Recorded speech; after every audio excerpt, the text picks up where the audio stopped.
vendais des sacs et ensuite je bricolais souvent avec mon père.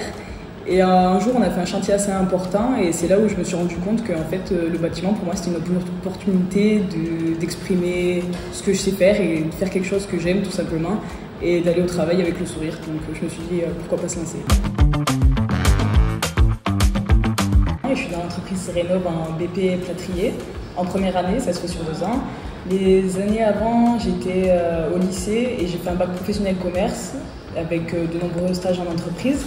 Ensuite, j'ai fait un CAP peintre en 1 an et ensuite un CAP plaquiste en 1 an. Et là, actuellement, en BP.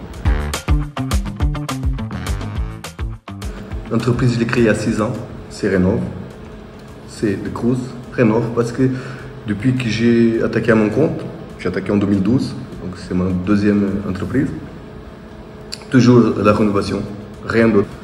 Et au Puy, c'est vrai que je suis assez connu pour la rénovation. J'ai été recrutée dans l'entreprise Cérénov car j'ai déposé de nombreux CV et c'est l'une des seules entreprises qui m'a répondu. Après, il y a eu un entretien avec mon père pour voir si c'était vraiment ce que je voulais faire et j'ai eu 1 semaine de stage entre guillemets et tout s'est bien passé jusqu'à présent. Je suis encore là et tout se passe très bien.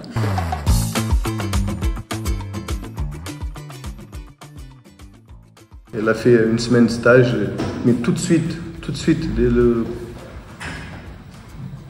la première seconde qu'elle a commencé à travailler, j'ai vu tout de suite que cette fille, elle allait devenir un vrai plaquiste et un vrai peintre. En tant que femme dans l'entreprise, j'étais très bien accueillie. Il y a même eu un côté qui est encore très protecteur venant de la part de mon patron. Donc après, je me sens en sécurité quand même dans l'entreprise. Il n'y a jamais eu aucun problème jusqu'à présent avec aucune autre entreprise, avec personne sur le chantier. Tout s'est toujours très bien déroulé. Et sinon, en tant que fille dans le bâtiment, j'ai une légère pression en plus parce que je dois me donner... Enfin, pour moi, je me dis qu'il faut que je me donne encore plus qu'un homme pour vraiment montrer qu'une femme dans le bâtiment, elle est capable de faire des choses et de les réussir.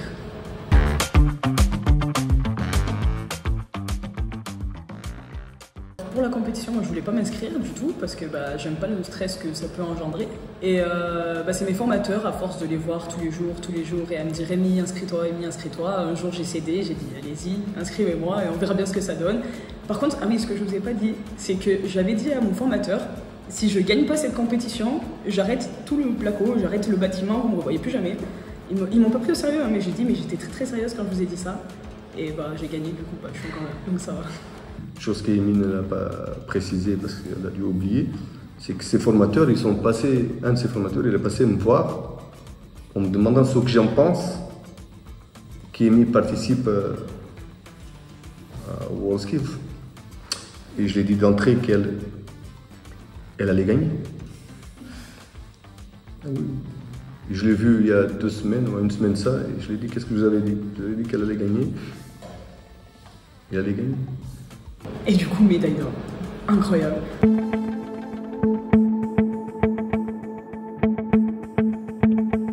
Ça fait 3 ans qu'on travaille ensemble. Et comme je disais, dès la première seconde, j'ai vu qu'Amy, elle allait devenir vraiment une professionnelle dans ce qu'on fait. Je lui ai proposé de s'associer à moi. J'en ai parlé. Et elle a accepté. Donc, au jour d'aujourd'hui, là, au moment qu'on parle, Amy, elle est mon associée. Et je suis très fier de l'avoir en tant qu'associée. Mais très fier même. Et très fier de l'avoir en tant que... c'est même pas qu'apprenti, collègue, ami. Ouais, ami, c'est...